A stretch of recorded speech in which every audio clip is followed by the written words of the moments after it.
The country needs to know about it. The planet needs to know about what has taken place. And we've been lied to. I say this over and over. We've all been lied to for a minimum of 6,000 years. We're going to have to step back our thinking here to the people on this planet. Okay. They don't know there's extraterrestrials. Yeah. They don't know that there's not just one of them. Maybe we've got thousands. Maybe we got billions of extraterrestrials. The latest number, just recently, we doubled the number again. We now have 200 trillion galaxies out there. Bobby Ray Inman, was he alive then? I don't even know. He was just a kid then. So he wasn't. But Bobby Ray Inman later on became the #1 admiral. Still is. Yeah. But I'm just saying, at 26 years, he ran with the ball. Right. Okay? Yes. He knew what he was talking about. So they watched this event, and they immediately structured and organized this group of people, pulling in all of the top scientists they could pull them in, put them inside a secret area, inside of an aircraft company. He put this organization together, which ended up being a major organization later on studying extraterrestrial and is still studying it. So are you saying that was the beginning of MJ-12? Yeah. Hi, I'm Kerry Cassidy from Project Camelot, and I am here today with a very honored guest.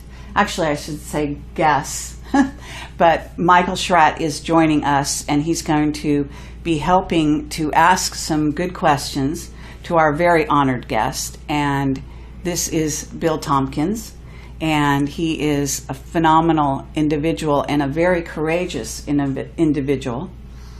And it's rare when you get someone like this who will come forward and tell the truth. And we've been waiting a long time for this, let me say that. So Michael Schratt is an aerospace historian, and very happy that he's here with us today. He has a very thorough background in aerospace history, and so that's going to be a lot of help. Actually, you may disagree with me, but I think you might be the first witness to come forward in the area of the secret space program, black projects, and who is actually, in a sense, sanctioned, being backed up by a section of the military, I would say. Now, I don't know if you'd see it like that. I certainly know you're backed up by the Nordics. But I'm talking earthly civilization here. And I think in that case, maybe the Navy is behind bringing you forward. But I don't know if you're actually willing or even able to elaborate on that. But go ahead. Well, actually, it's sort of a situation where I'm still involved with the Navy, and I'm actually having to participate in naval programs. So I'm going to discuss as much as I can. You're going to hit me with some questions, and I won't be able to answer. So I think the easiest way to just start this is to go back to 1942. Actually, for whatever reason, I was selected by some people in the Navy, Naval Intelligence, to essentially be assigned a program to discuss the U.S. Navy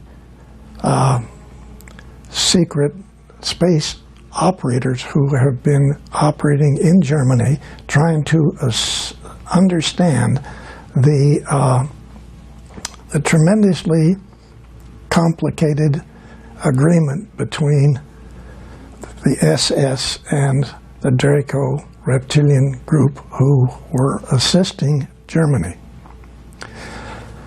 So this had actually gotten started much earlier with a very lovely young lady in Germany who was contacted by Nordic people to essentially get her friends to develop the necessary requirements to build a large space transport, get their friends and the family to join into this, and essentially leave the planet and go to another star's planetary system.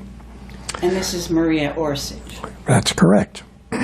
And so she actually was doing this from like the late 20s, 1930s.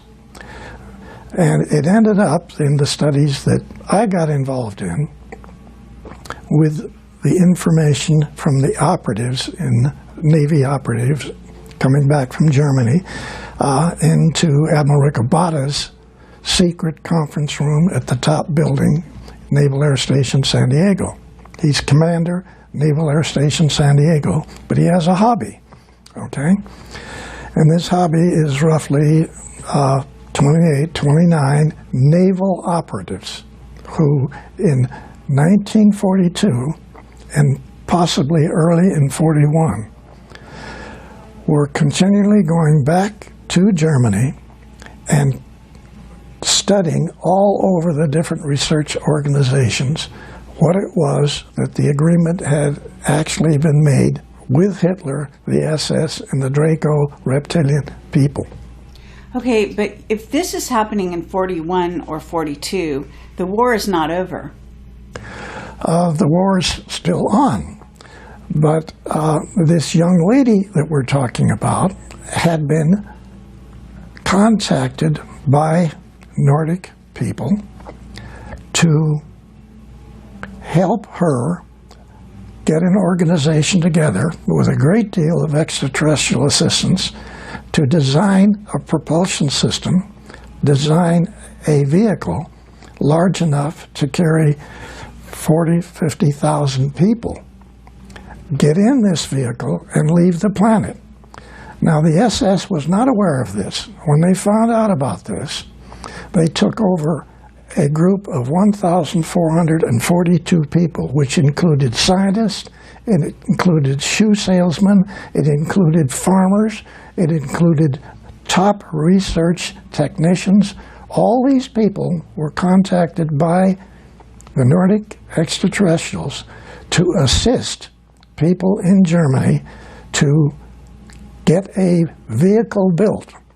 So now we have a whole lot of civilians, nothing to do with the military, and with absolutely no desire to have the military involved in this extraterrestrial event. Okay? Real important.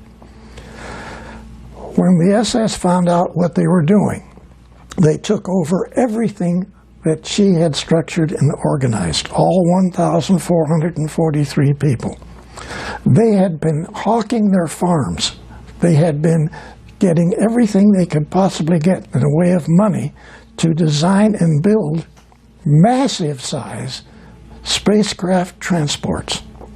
That's not what the SS wanted.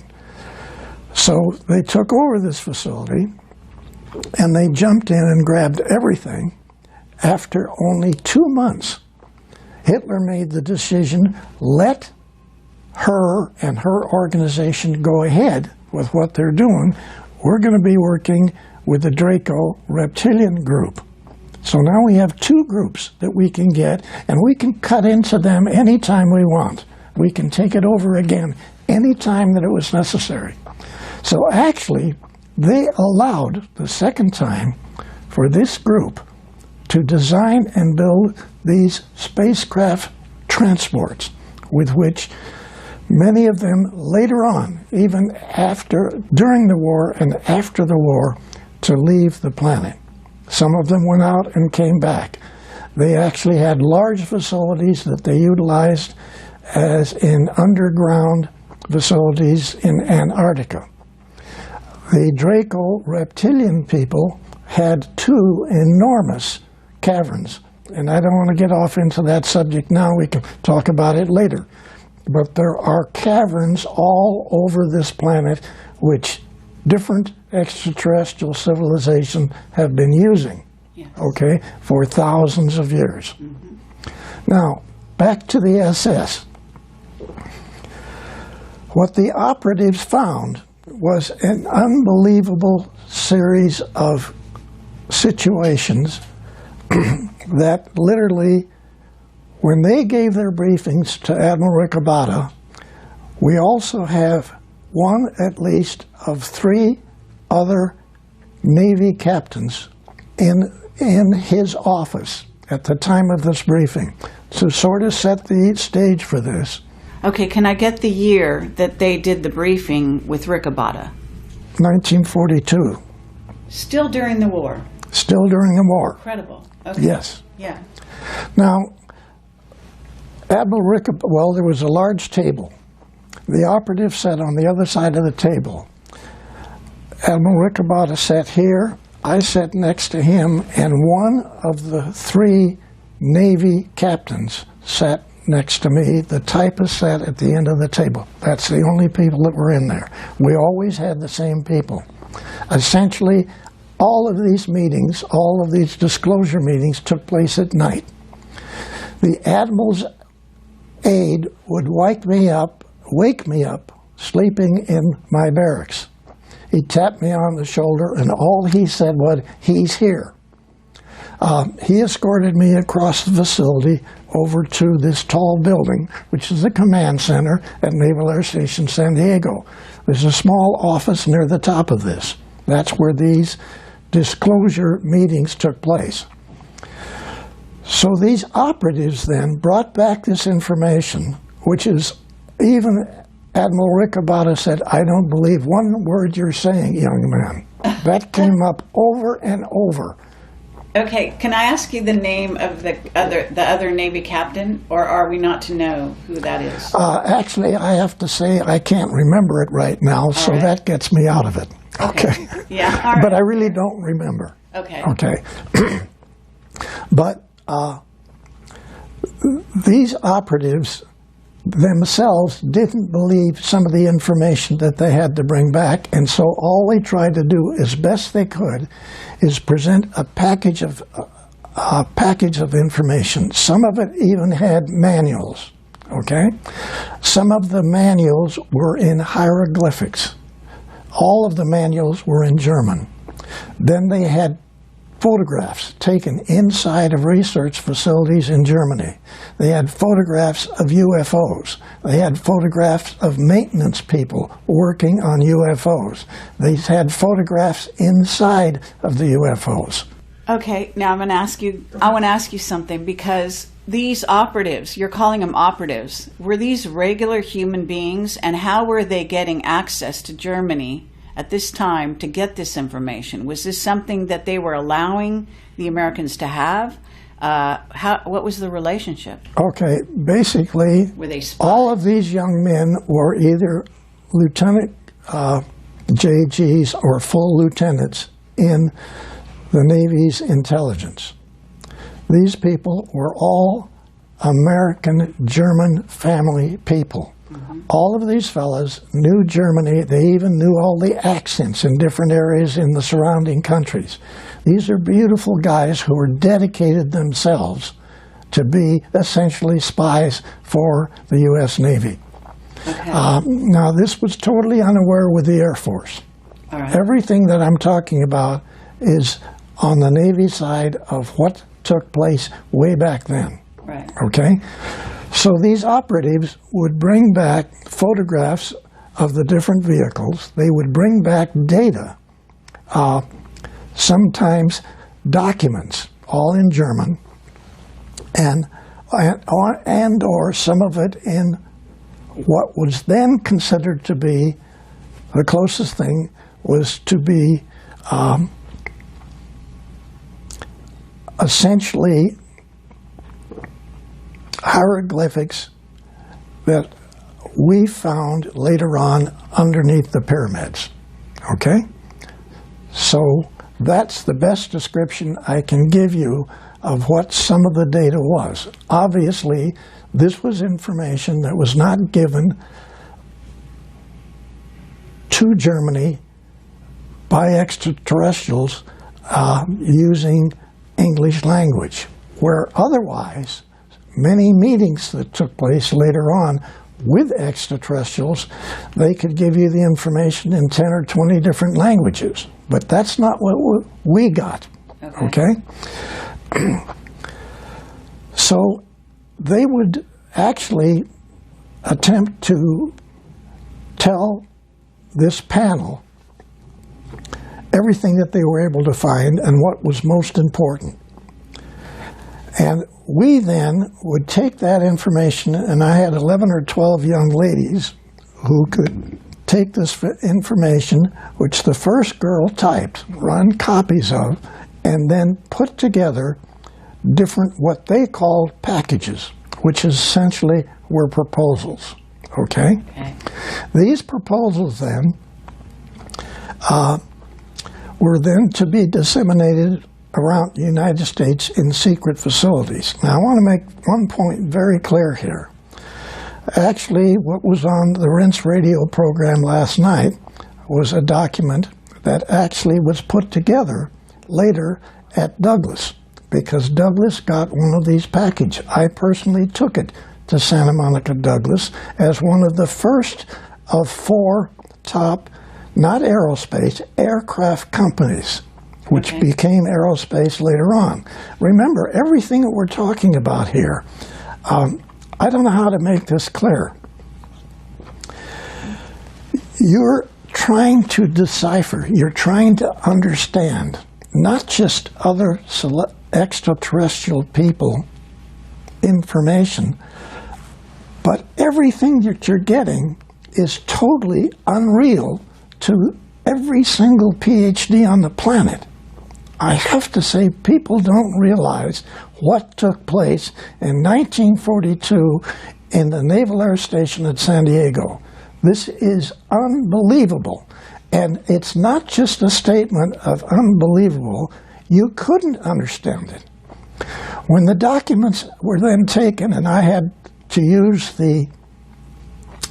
one of the 2 airplanes that Admiral Riccobotta had. He had a twin-engine Lockheed Electra, which we used to fly back in the eastern part of the country to laboratories and naval bases. And then he had a 7-passenger high-wing single-engine plane, which we flew to Douglas and into Lockheed, out on the desert to the Navy facilities out there. So we put together rough information, and I want to try to explain what that information was. All it consisted of was a typed version of what the operative said, copies of that. Okay. Some documents, some photographs, some written notes. Like there might be as many as 30 pages of written notes that the operative would give to the admiral. Okay, now I'm going to stop you there and ask you, Riccobotta and yourself, can we get a little background on why you 2 guys were so instrumental in this process? Now, I know something about you from reading your book, and I want to highly recommend his book. It's fascinating. But I do want to share with the audience here, Riccobotta, you told me on the phone, I think you said he was Australian and he wasn't trained in America. Is that right? Yes, and you're asking a very important question, okay, what you're asking. It's extremely important. We're going to have to step back our thinking here to the people on this planet. Okay. They don't know there's extraterrestrials. Yeah. They don't know that there's not just one of them. Maybe we've got thousands. Maybe we got billions of extraterrestrials. The latest number, just recently, we doubled the number again. We now have 200 trillion galaxies out there. Mm-hmm. And to say that we're the only intelligent people in this universe is naive. But the people on this planet were tremendously naive. They had no idea what these naval operatives brought back to what essentially was my delivering of these packages to the 4 top airplane companies, because there wasn't aerospace. Now, back to your specific question. Who was Admiral Ricabata? He was born in Australia. He came to the United States, went to school, joined the Navy as a third-class seaman. He worked his way up.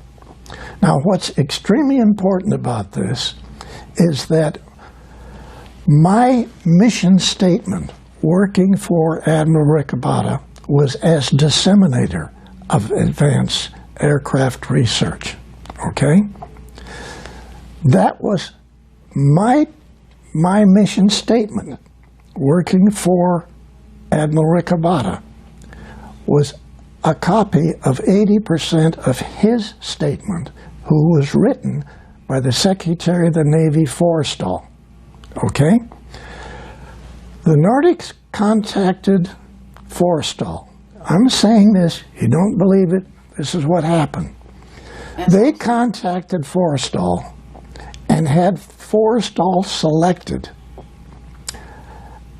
selected to initiate this whole thing in the U.S. Navy.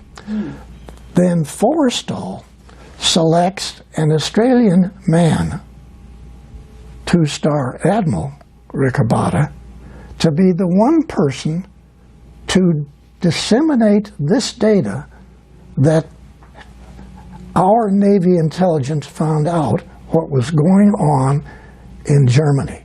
And this is staggering because at that time, people don't realize that there's more than one admiral in the Navy.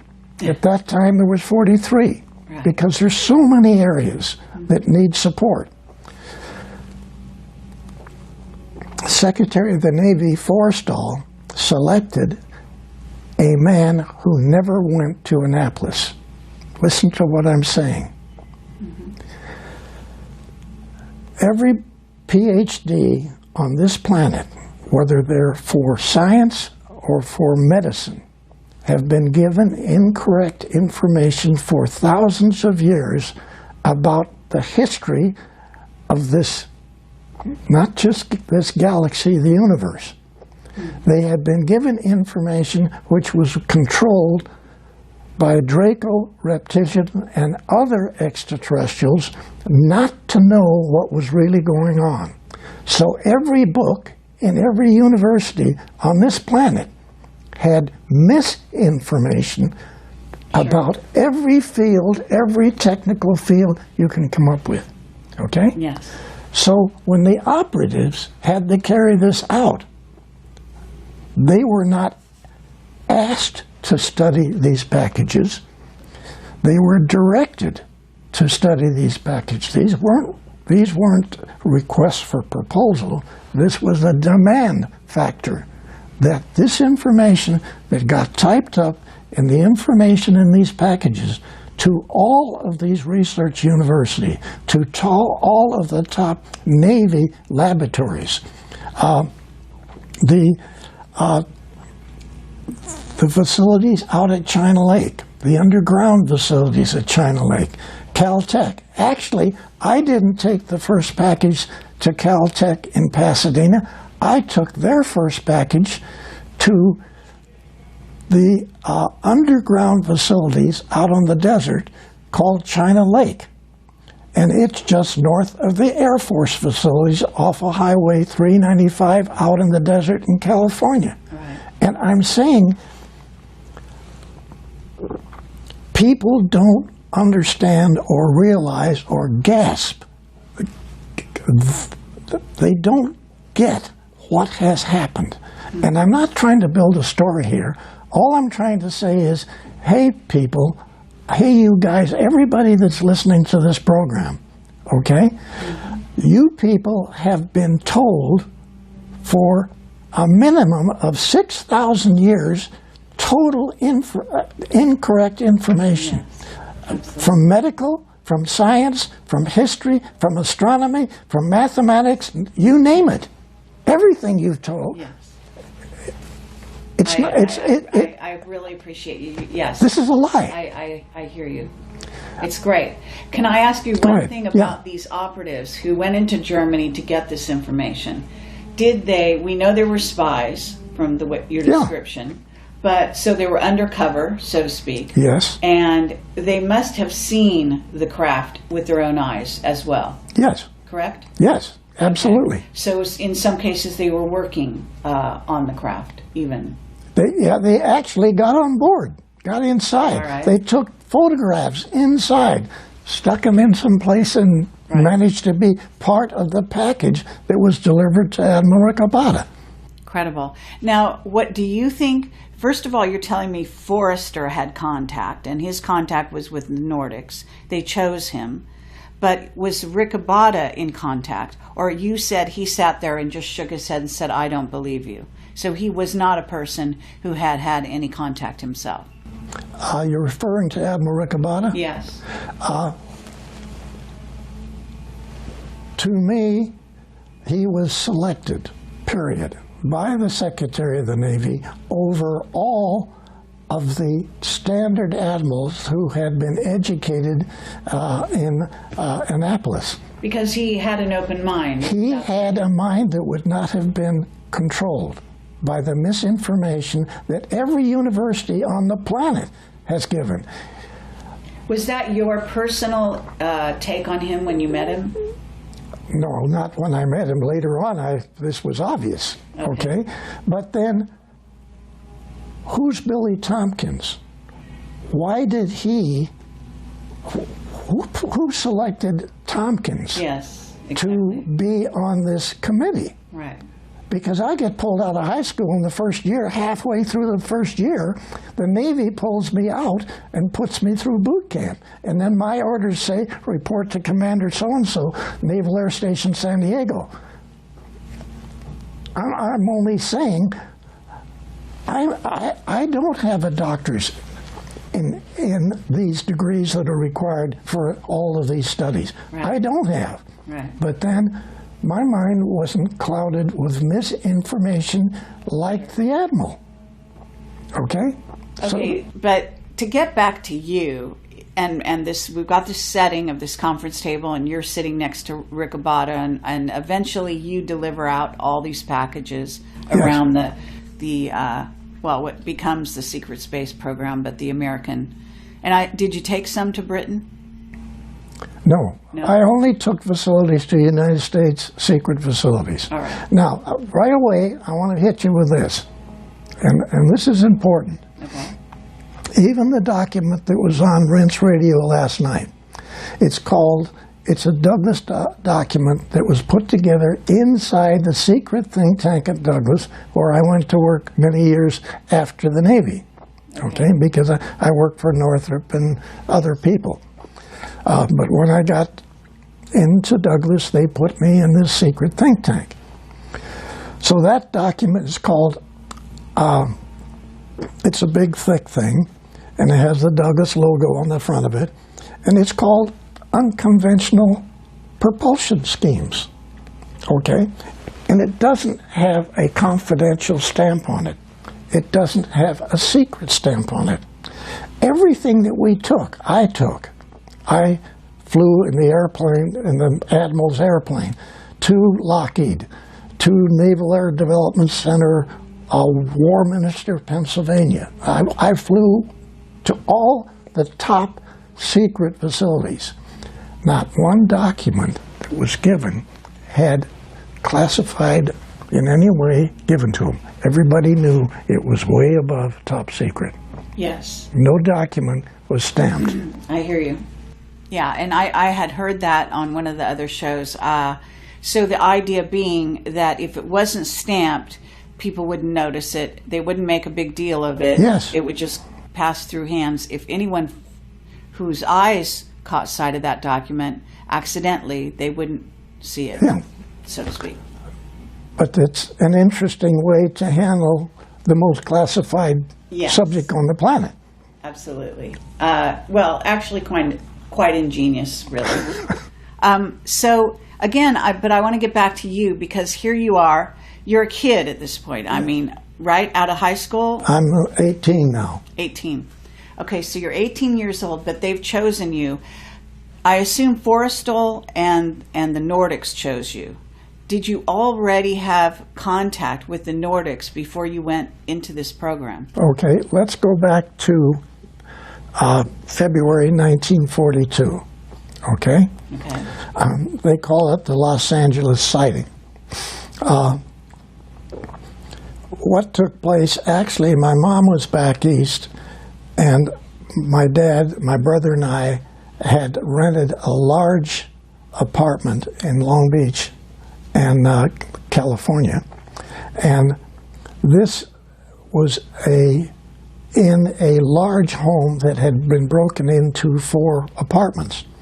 So the second floor actually is 30-foot ceilings down below. So the second floor then is real high. Okay. And all the way across the back of this house, it's only 4 blocks from the ocean in Long Beach. All the way across the back is a great big balcony deck. So at about 5:30 in the evening one day in 42, my dad says to my brother and I, who were laying on the floor looking at the newspaper and the magazines, get up and come back here to the deck. So we get up and go out to the deck, and here's this spot, a little spot, okay, just above the trees and just above the rooftops, okay, of the houses that prevent us to see the ocean from this area. Okay. So we're standing there looking at this, and all of a sudden, out of this spot of light came a little beam. And it went like that, sort of about that 60 degrees. And we watched that. Then this beam went straight like this, hit the back of the house, lit up all of the trees, lit up the back, the roofs of all the houses, everything was lit up. And we went back, hit the wall, and then forward and grabbed the railing. Okay? It was gone. It was gone. Okay? So we went back, we had dinner, listened to a show on the radio, went to bed. At about 1:30 that night, all of the anti-aircraft guns started firing. We get up, we run outside, and we look at this great big thing. At arm's length, it was that big. It was parked at about 8,000 feet. I'd been a Navy pilot, flew almost everything that the Navy had. I knew what the altitude was. I knew what this thing was. There was 8 searchlights on the bottom of this vehicle. Bang, bang, bang. All these shells were bursting on the bottom of this vehicle on a continuous basis for an hour and 30 minutes. Just parked right there. Now, all around it, above it, different vehicles were coming. This lasted... This is the Battle of L.A. you're describing. This is the Battle of Los Angeles, okay? But at that time, you were still a kid, right? Yeah. So you hadn't been a Navy pilot yet. No. But now, later on, you were able to remember what you saw and know that it was these... I knew what the altitude was. I somehow knew this altitude, okay? Oh, really? Yes. And later on, I did. I flew almost every plane that the Navy had. So the craft that you said there was because there's a newspaper picture. I don't know if that's really the real thing. The newspaper was not a good demonstration of what took place. All right. Now, what I'm trying to say in evaluating what happened in this sighting,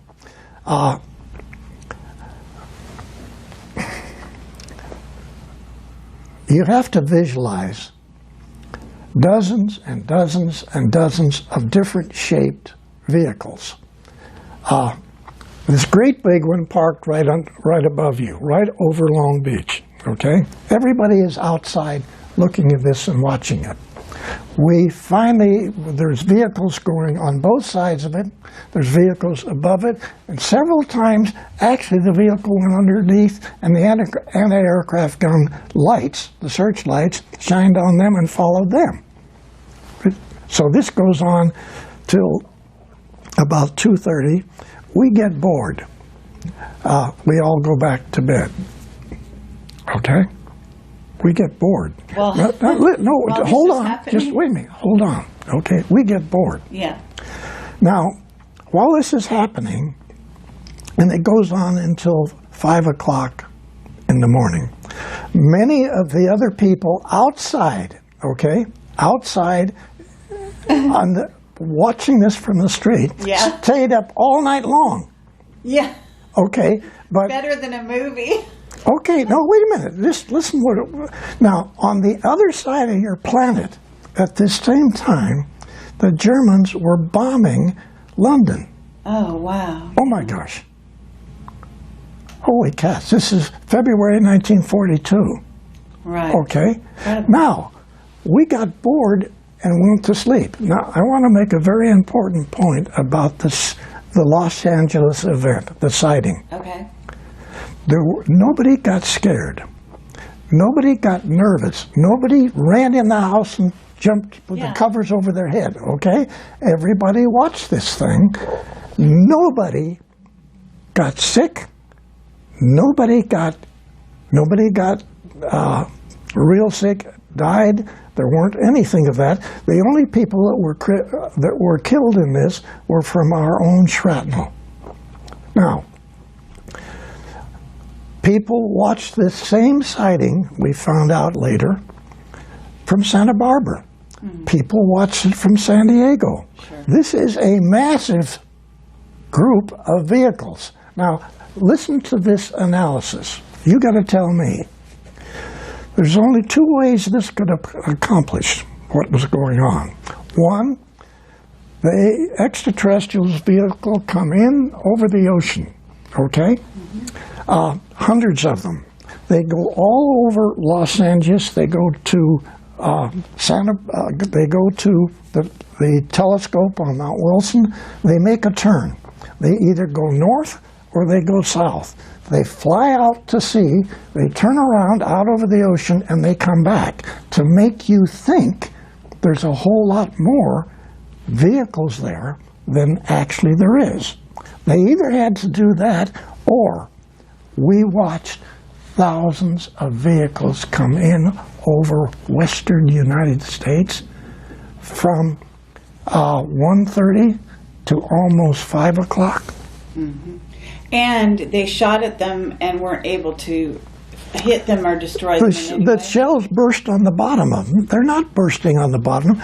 There's an electromagnetic shield that the shell hits and it blows up, but it doesn't do any damage. Now, yes, we did shoot down 2 small ones, which were not occupied. One of those went in the ocean only a half a mile off the Rainbow Pier in Long Beach. Your Navy picked that up. So your Navy had an extraterrestrial vehicle in February of 1942. Okay, so that's before the operatives came back with the information. Because you said in 1942 they had... Okay. This took place just before I was contacted, pulled out of high school, thrown over to Naval Air Station, North Island. Okay? Mm-hmm.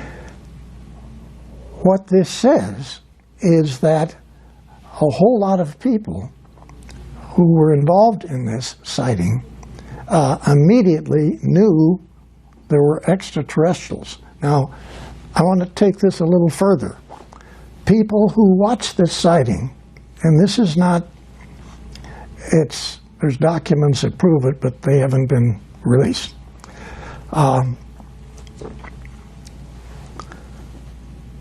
Two Navy admirals, two Army Air Corps generals, and an individual whose name is Donald Douglas Sr. Those 5 people were in meetings that evening. They were still in meetings. They watched this whole thing. They watched everything. And bang, extraterrestrials. No cover-up. They're real, okay? So those fellows got together. Okay. Just a second. Douglas then put this group together, the 2 admirals, the 2 Army generals, Air Force generals, Okay. and they put together a group of people and initiated a secret think tank inside of Douglas, actually within 1 week of the sighting. Yeah, that's fabulous. And so, you know, we talk here that this is February 42, 1951, I went to work for that secret think tank inside of Douglas. I had been working for Northrop for 2.5 years. I worked for North American for a short time. I worked for Lockheed for a short time. And then somebody telepathically told me I need to leave Lockheed and I need to go to work over in Santa Monica at Douglas. I didn't read a document that said do that. Okay. So I went over and applied for a job as a draftsman. Okay, I'm sorry, not a draftsman, as a model builder of metal wind tunnel models. Okay? Because remember, I had built a group of models over quite a number of years. Yes. But I still, I mean, I want to make sure that we have this, the LA sighting, the LA Battle of LA, because that was so amazing. And this is even prior to Roswell. Yes. Okay. And in essence, are you able to say who those other people are? Because you said Douglas is one of them. But the other admirals and generals that were in that meeting, that small meeting, watching all of this, who then put the secret think tank together, who they were? Is one Curtis LeMay? I mean... Yes. Okay. Bobby Ray Inman, was he alive then? I don't even know. He was just a kid then. So he wasn't. But Bobby Ray Inman later on became the number 1 admiral. Still is. Yeah. But I'm just saying, 26 years he ran with the ball. Right. Okay. Yes. And he knew what he was talking about. Yeah, oh, absolutely. So, okay, but did you know the Battle of LA is going on? But at the same time, did any of the ETs in that craft? I mean, and do you know which ETs were doing this? Was it the Nordics? Did any of them, teleport down to meet anybody? Was there any reported encounters during let's go back. Hours? Let's go back to Douglas Sr., 2 Navy admirals and 2 Army Air Corps generals in a meeting. Okay, they had been in meetings all day long. They were still in meetings. Right. Because it's only 7:30. I mean, come on. So they watched this event, and they immediately structured and organized this group of people pulling in all of the top scientists they could pull them in, put them inside a secret area, inside of an aircraft company. Douglas Sr. did this, so you got to give him credit for this. Now later on, we had a lot of problem with his son in there because he didn't know what was going on. But Sr. was brilliant. He put this organization together, which ended up being a major organization later on studying extraterrestrial and is still studying it. So are you saying that was the beginning of MJ-12? Yeah. In a word, yeah. Excellent. Yeah. Okay. Was Forrestal one of the admirals? No. In that meeting? No. Was Rickenbacker? No. So, are you able to tell me the other players in that room? What we know the beginning of MJ-12, actually. We know some of these players. Vannevar Bush? No. I just assumed sort of sidestep Von Karman? that. Yeah. I could go on. Yeah. Okay, I just assumed. All right, fine. Kept no that problem. one aside. Okay, so we've got that. But you didn't answer my question. Was anyone having contact? Any high-level people contacted even before the event happened, in fact? Okay.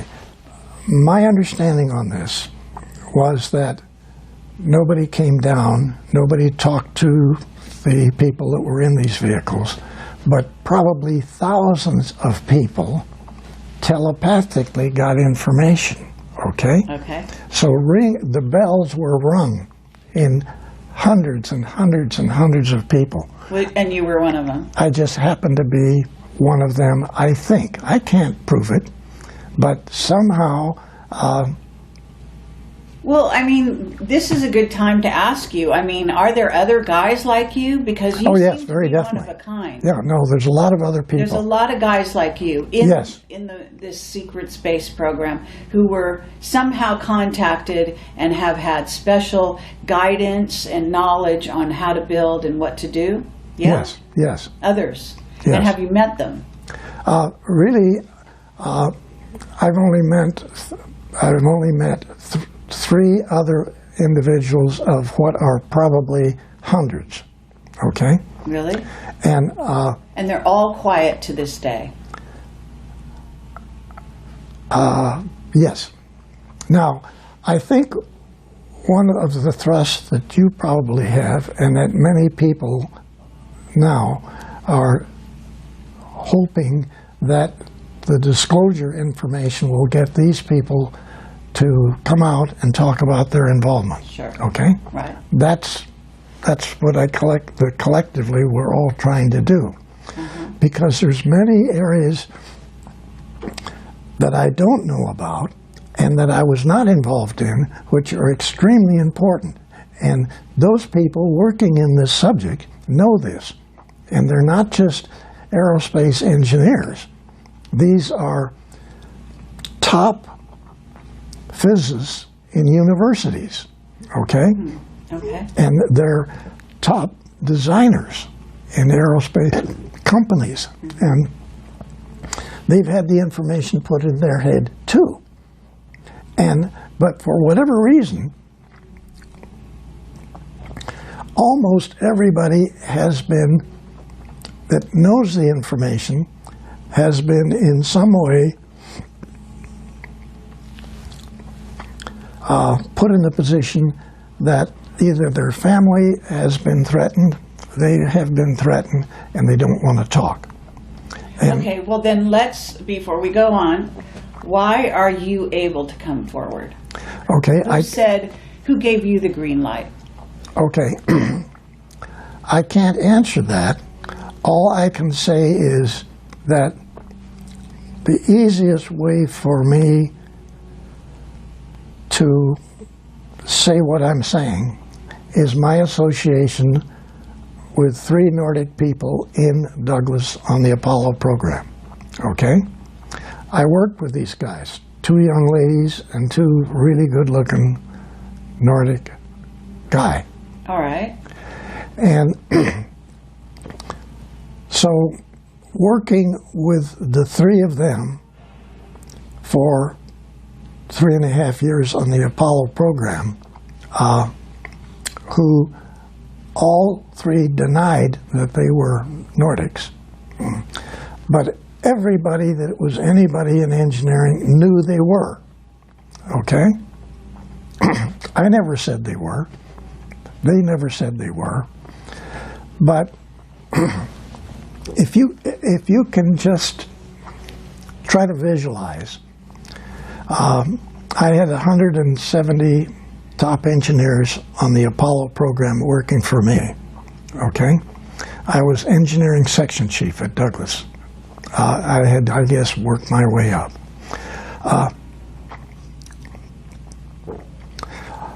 I come up with approaches and concepts, and I get these implemented by all my designers. Yes. Where did some of my ideas come from? I have this very nice-looking young lady who never stops kidding. It's fun to go to work. Mm-hmm. She never stops kidding. She's always sticking it in and turning it. And not just that, but she's always stuffing things in my head. Mm-hmm. So, like when I presented this complete redesign of the Apollo program to Dr. Von Braun and Dr. Debus at Redstone Arsenal, one of the most classified facilities on the planet. Yeah. I had a 6-foot by 6-foot model in a great big box put on the DC-7 to fly down to the Redstone Arsenal, okay? Yes. I rented a truck. There weren't inside or closed trucks available. The only one that they had just board sides on it. So here is this great big gray box that could be a nuclear bomb. I drive this thing, and I've never driven the gears on this in my life. I'm in a 3-piece business suit. I'm driving this truck with this bomb box and you in the back. Drive it onto the base or something, and right? Wait just a second. Now, my secretary had told me before I left, I've typed you an authorization as an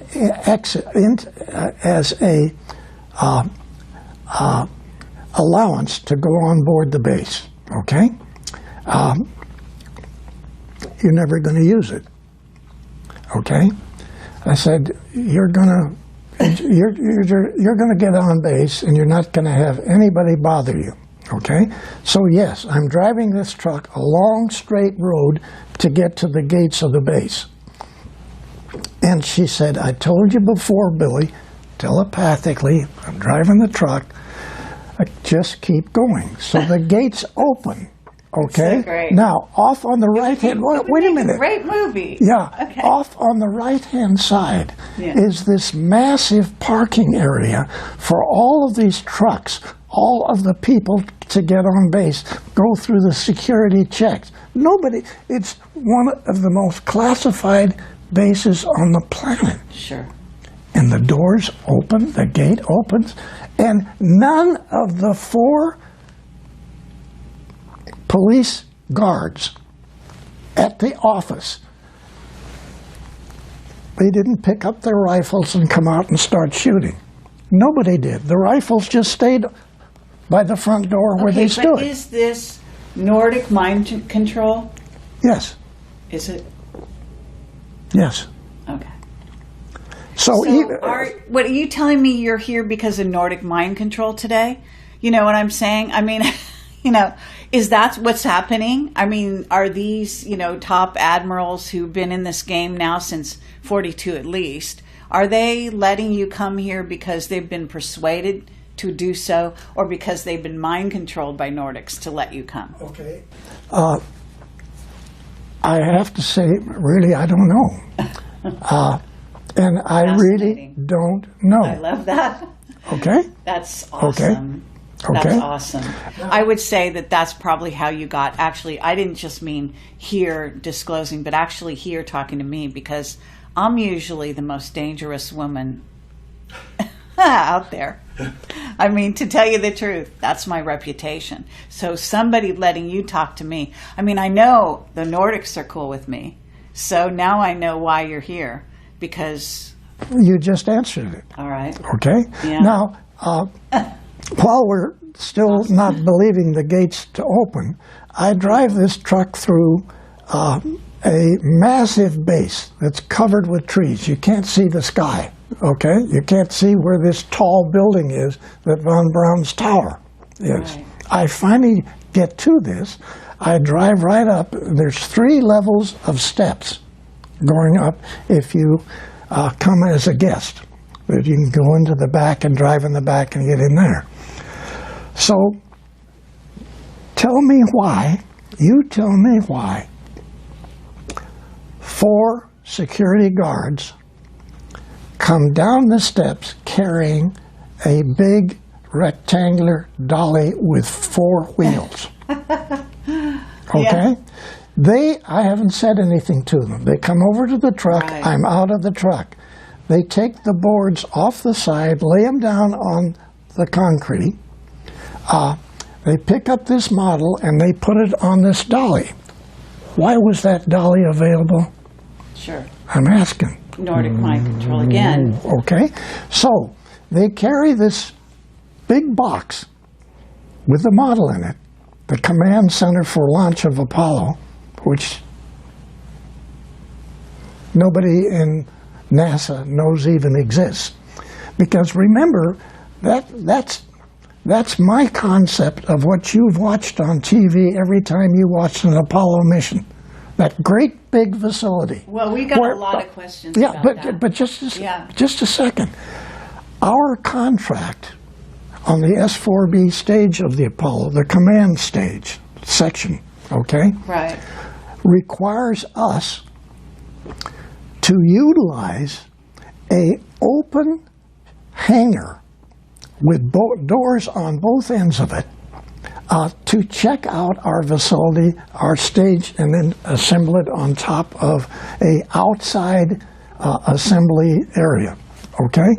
This is insane because we've got the most advanced circuits that have ever been designed for the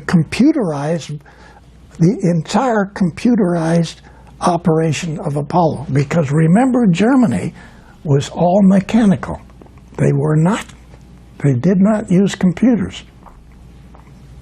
Even back in those days. Back in those days. Now, this facility then has this massive outside structure where you assemble your stages on this, and it's 270 foot high, okay, out in the open, and then somebody lights the engine and we get the engines to operate and it lifts off. The checkout of everything is outside. The checkout of the vacant facilities and every part of the whole program is out in an environment with the doors open in a hangar. Okay, are you trying to tell me that because that it was somehow camouflaged and so people wouldn't look or couldn't see it, or? No, I'm saying that our contract required us to do all of the assembly and checkout of our stage, which is the controlling stage of Apollo, in an open hangar in the worst atmosphere that we can do it on the planet, because the humidity at this location so why was it like that? I mean, was yours. Are you saying you made a redesign from that, or I said to Dr. Debus and Dr. Von Braun in my briefing that I don't want that hangar that you want me to check my stage in.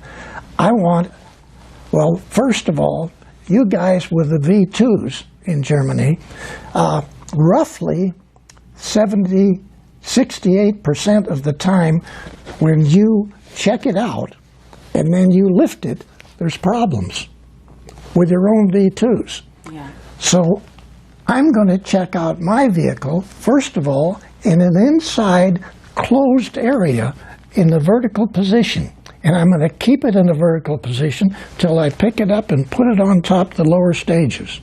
Okay, but I want to know why, if the Nordics had this amazing technology and they were helping you and feeding you ideas for Apollo, why was Apollo so rudimentary?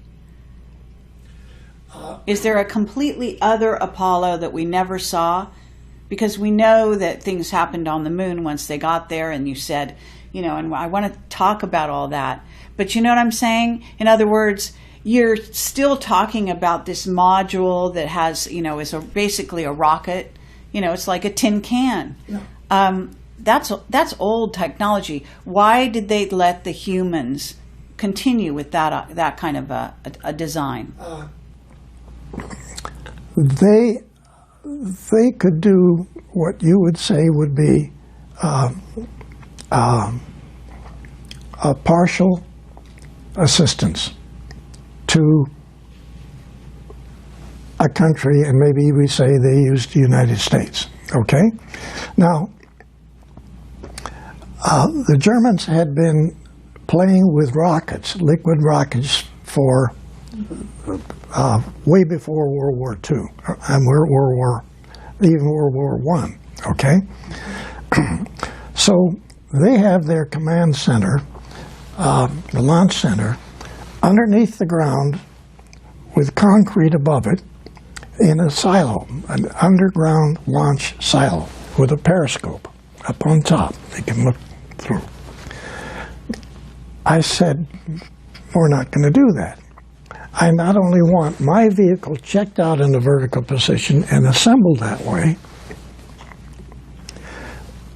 but I'm not going to use your underground launch facility for my cabinets full of support, checkout, and launch equipment. I want a facility which will be a closed facility to assemble all of the stage and check them out. Okay?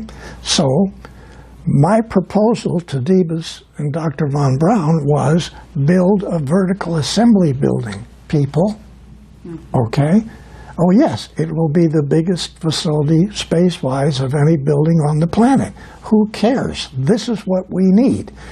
I got from checking out the German V2s in Germany in a horizontal to a vertical and then encased in a white room. And actually, my proposal was a white room atmosphere. Right. Air-conditioned atmosphere. Because we were playing with advanced circuits and rocketry and communication systems that nobody had ever done. So the chance for something to go wrong was astronomical. And what I presented to Debus and von Braun was not just buildings, completely changed the whole checkout and launch at the Cape for production launches to the moon. Okay? So if you remember in that book selected by Extraterrestrials, there's a drawing in there that shows Cape Kennedy, Complex 39, and then a whole bunch of complexes all the way down this side for Launch Complex 39s, and then circles down here for these massive truck facilities to haul up all the equipment to build a 10,000-man naval base on the moon underground. Okay, yes, but did this get built the way you wanted it to? It finally did, yes. Really? The facility got built exactly the way the four major changes to the Apollo program came out of 170 guys in a engineering area called Launch Complex 39, which we designed at Douglas. Okay? Okay, but you're still not, you didn't answer my question about the technology. So you're basically saying, because this is interesting, you're saying that the Nordics have some limitations in the way they help, in the way they interfere with planet Earth. Is that what you're kind of getting at? Okay, you're getting complicated, your questions, but we have to step way back. Again, not really understood by the public, okay? Yes, there are Federation facilities out in the galaxy where other extraterrestrials get together, and there's many different missions for many different types of programs. But we'll talk about one of them, which cruises the galaxy, and it has as many as 30 different extraterrestrial civilization people on board. It looks like the moon, okay? But it's a planet. I mean, it's not a planet, it's a vehicle. Right. Okay. So this cruises the galaxy. Is it a Dyson sphere or not? The what? Is it called a Dyson sphere? That's one term, but actually, we're getting more complicated. I need to answer your question. When we got to the moon, we found out a lot of surprises, okay? The Draco reptilians were already there. And we knew because we had probes when we went, non-manned probes that we sent around the moon. So we knew there were a facility on the backside. We knew a whole lot that people didn't talk about. But we were in a position where this moon is not a moon, okay? It's not your moon in the first place. Actually, this is not your planet. This is their laboratory, okay? Right. Okay, the Dracos, you mean, or the Reptilians? Draco reptilian / reptilian. And I'm going to ask you what they all look like and all that, at some point. Okay.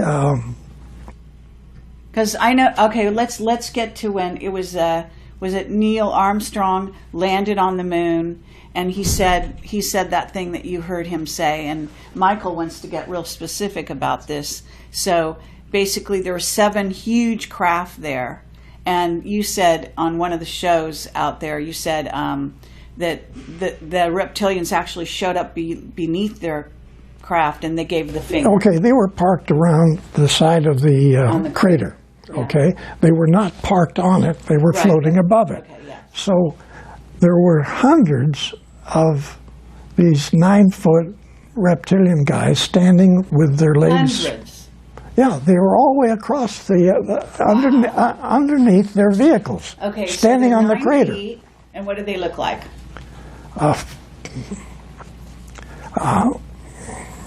They're ugly-looking lizard, alligator type people. They got the same skin as the lizards got. Right. Okay, and terrible looking faces. But then they have the ability to shift and look like a human. All of them do. Okay. Okay. Do you think von Braun was a reptilian? No. You really don't? No. Okay. Your president, yes. Oh, what? Which one? George Bush Sr.? Yes. Yeah. Sure. And Bill Clinton and this guy you got got rid of. Yeah. Yeah. They all were. Right. Okay. So, and they all have this ability to make themselves look like real good-looking people. And you're saying Trump isn't one? No, he's not. Okay. Well, that's a relief. And and he knows more about this subject than people realize. Oh, okay. Excellent. But trying to get back to your earlier question,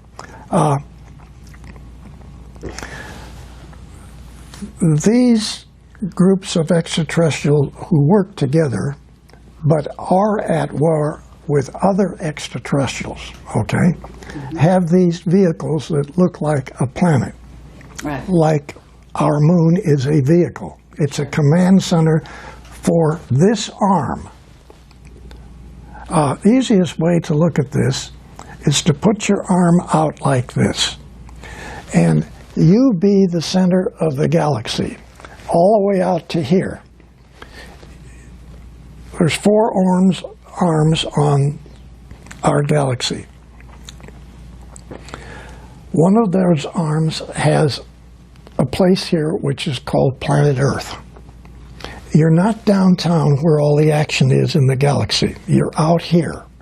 You're in the area which galaxies, as they rotate, throw off. Okay? So you're sitting here on the tip, near the tip of the Milky Way galaxy, you, Earth. Okay? And what you need to do is visualize you are not Earth people. Okay? You are extraterrestrials, nice guys out there. Mm-hmm. So you know that this little planet is going to get thrown off, maybe not take a couple of weeks yet, but eventually it's going to get thrown off. So that's why this is happening. This is why this is happening. Okay. And 2,000 years from now, we'll probably be picked up with another galaxy. We're just floating out there. And this goes back to the problem that we had before about the number of years that you can live. We'll talk about that later. But back to these command centers which operate throughout the galaxy to monitor bad guys and attempt to get them to back off. So isn't Phobos one of them? Yes. Okay. And so essentially we have nice guys in there and even some bad people in the same vehicle. And they discuss wars and disagreements and this sort of thing. But back in their own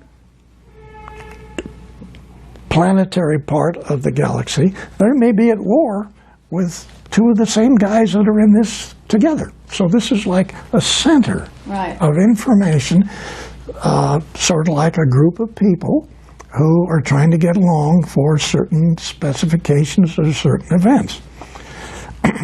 Those guys control your planet, your moon, because your moon is a command center for this region of the galaxy, not just the solar system. That's small potatoes.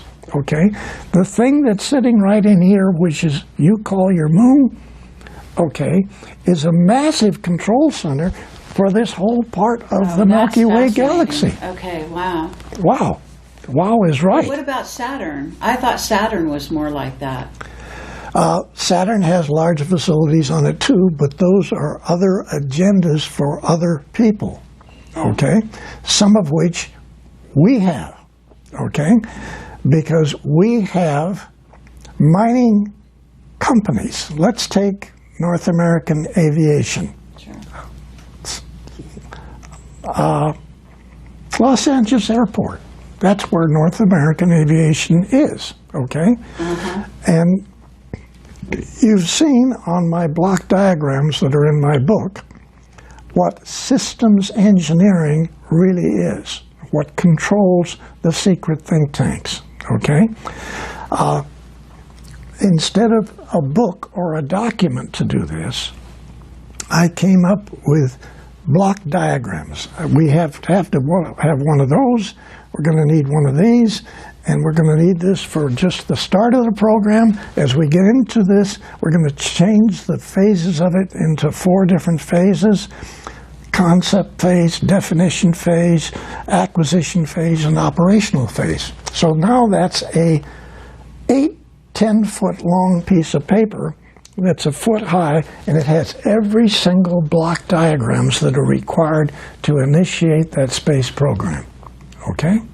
Every single one is in there. So those documents then are used in different manners to develop ICBMs. So I came up with a concept for really space concept.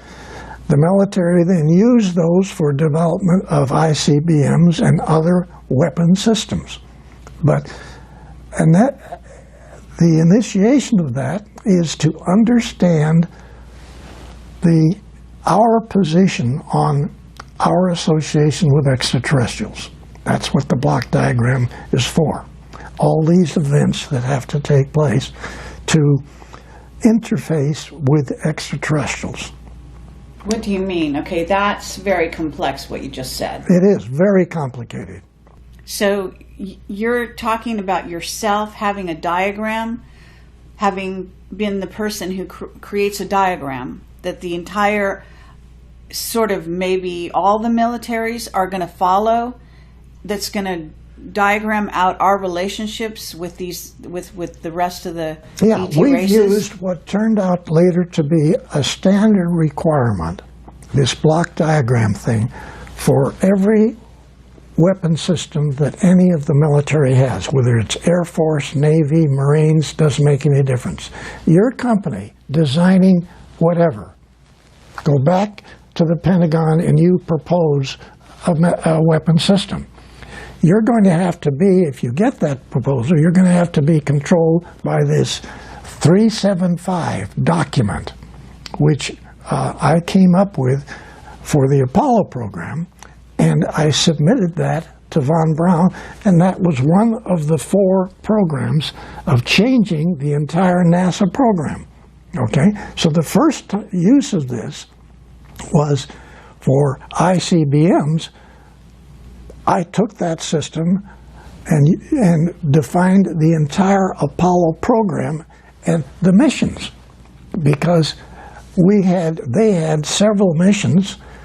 My group in the secret think tank came up with 44 separate missions extended to the year 2000, 1999. So the Apollo program was supposed to not just go to the moon, pick up the rocks, take the photographs, and come back. Yeah, the Apollo program was to take us out into our solar system, build naval stations on every habitable planet or its moon, okay? Right.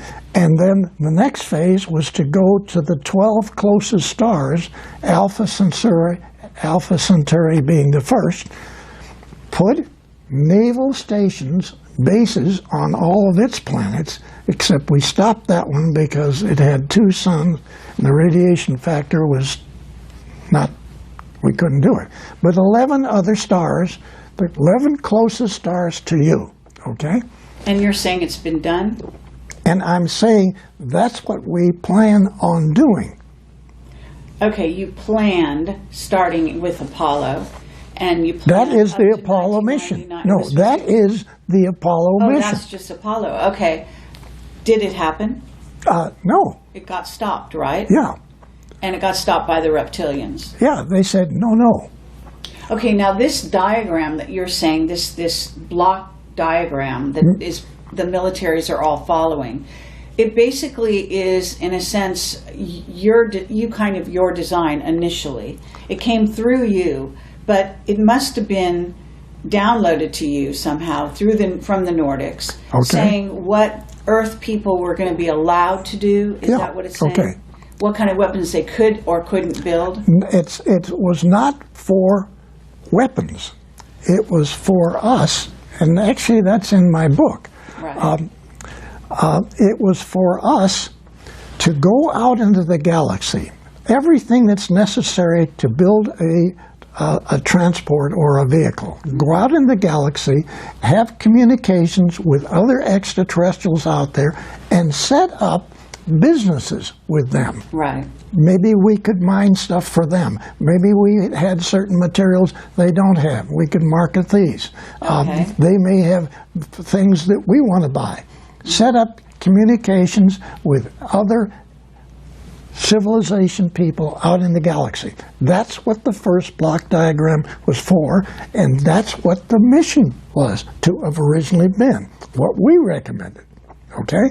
Yeah. Now, yes, Nordics put that stuff in Billy Tompkins' mind, and he runs with this ball.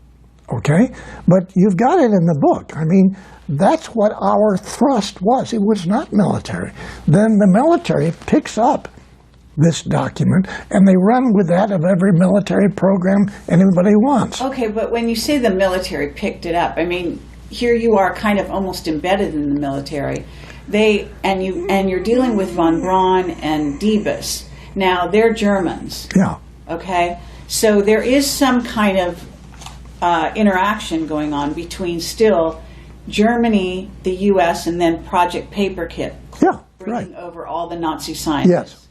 And at some point, we're being infiltrated. It's clear in your book that you, and especially your close friend that you worked with a lot, you used to talk in the dialogue of the book. You're always saying someone is interfering, someone is on a higher level trying to manage this situation. Implement the situation. Okay. So you're having both